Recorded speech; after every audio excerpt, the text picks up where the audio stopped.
വളരെയധികം വൈറലായിക്കൊണ്ടിരിക്കുന്ന ഒരു കാര്യം തന്നെയാണ് ബോബി ചെമ്മണ്ണൂറും ഹണി റോസും തമ്മിലുള്ള പ്രശ്നം. മുൻപ് ബോബി ചെമ്മണ്ണൂരിന്റെ ഈ ഒരു പ്രശ്നത്തെ തുടർന്ന് ഒരുപാട് വിമർശനങ്ങളൊക്കെ ബോബി ചെമ്മണ്ണൂർ നേരിടേണ്ടി വന്നിട്ടുണ്ട്. അതായത് പൊതുവേദിയിൽ ദ്വയാർത്ഥ രീതിയിൽ പല നടിമാരെക്കുറിച്ചും മോശം കമന്റുകളൊക്കെ ബോബി ചെമ്മണ്ണൂർ പറഞ്ഞിട്ടുണ്ടായിരുന്നു. ഇന്നത്തെ ആ ഒരു വിഷയത്തിനെതിരെ ഹണി റോസ് തന്നെ രംഗത്ത് വന്നിരിക്കുകയാണ്. മാത്രമല്ല എന്തായാലും ഇതിനെതിരെ നിയമ നടപടിക്ക് നീങ്ങാനുള്ള തയ്യാറെടുപ്പാണെന്നാണ് ഹണി റോസ് വ്യക്തമാക്കിയിരിക്കുന്നത്. ദ്വയാർത്ഥ പരാമർശങ്ങളിലൂടെ ഒരു വ്യക്തി തന്നെ നിരന്തരം അപമാനിക്കാൻ ശ്രമിക്കുന്നുവെന്നും മാത്രമല്ല ഒരു ഉദ്ഘാടന ചടങ്ങിൽ പങ്കെടുത്ത ദ്വയാർത്ഥ പ്രയോഗം കൊണ്ട് അപമാനം നേരിട്ടതിനാൽ പിന്നീട് ആ വ്യക്തിയുടെ സ്ഥാപനത്തിന്റെ ഒരു ചടങ്ങിലും പങ്കെടുക്കില്ലെന്ന് താൻ തീരുമാനിച്ചിരുന്നു. ഇതോടെ പ്രതികാരം എന്നോണം സോഷ്യൽ മീഡിയയിൽ തന്റെ പേര് മനഃപൂർവ്വം വലിച്ചിഴച്ച് സ്ത്രീത്വത്തെ തന്നെ അപമാനിക്കുന്ന കമന്റുകൾ പറയുകയാണ് ആ വ്യക്തി ചെയ്യുന്നതെന്നും ഹണി റോസ് കുറിപ്പിൽ പറയുന്നു. ഇനിയും ഈ രീതിയിലുള്ള പെരുമാറ്റ രീതി തുടർന്നാൽ തീർച്ചയായും താൻ നിയമ നടപടിക്ക് മുന്നോട്ട് പോകുമെന്നാണ് ഹണി റോസ് വ്യക്തമാക്കിയിരിക്കുന്നത്.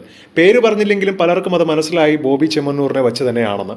കാര്യം ഹണി റോസും ബോബി ചെമ്മണ്ണൂറും തമ്മിലുള്ള ഈ പ്രശ്നം കുറച്ച് ദിവസങ്ങൾക്ക് മുൻപ് എല്ലാവരും അറിഞ്ഞ വീഡിയോകളാണ്. ഇത്രയും ദിവസം തുടർച്ചയായി പിന്നാലെ നടന്ന് അപമാനിക്കാൻ ശ്രമിക്കുമ്പോഴും പ്രതികരിക്കാതിരുന്നതിന് അത്തരം സ്റ്റേറ്റ്മെന്റ്സ് ഒക്കെ അംഗീകരിക്കുന്നു അല്ലെങ്കിൽ ആസ്വദിക്കുന്നത് കൊണ്ടാണോ എന്ന് അടുപ്പമുള്ളവർ പോലും തന്നോട് ചോദിക്കാൻ തുടങ്ങി. പക്ഷേ പൊതുവെ ഇത്തരം മാനസിക വൈകൃതമുള്ളവരുടെ ഇത്തരം പുലമ്പലുകളെ പുച്ഛത്തോടെയും സഹതാപത്തോടെയാണ് ഞാൻ അവഗണിക്കാറുള്ളത്. അതുകൊണ്ടാണ് ഇത്രയും നാൾ ഞാൻ പ്രതികരിക്കാതിരുന്നതെന്നും തീർച്ചയായും ഇനിയും ഇത് തുടർന്നാൽ നിയമ നടപടിയുമായി മുന്നോട്ട് പോകുമെന്നാണ് ഹണി റോസ് വ്യക്തമാക്കിയിരിക്കുന്നത്. ഹണി റോസിന് പിന്തുണ അർപ്പിച്ചുകൊണ്ട് ഒരുപാട് നടിമാർ തന്നെ രംഗത്ത് വന്നിട്ടുണ്ട്.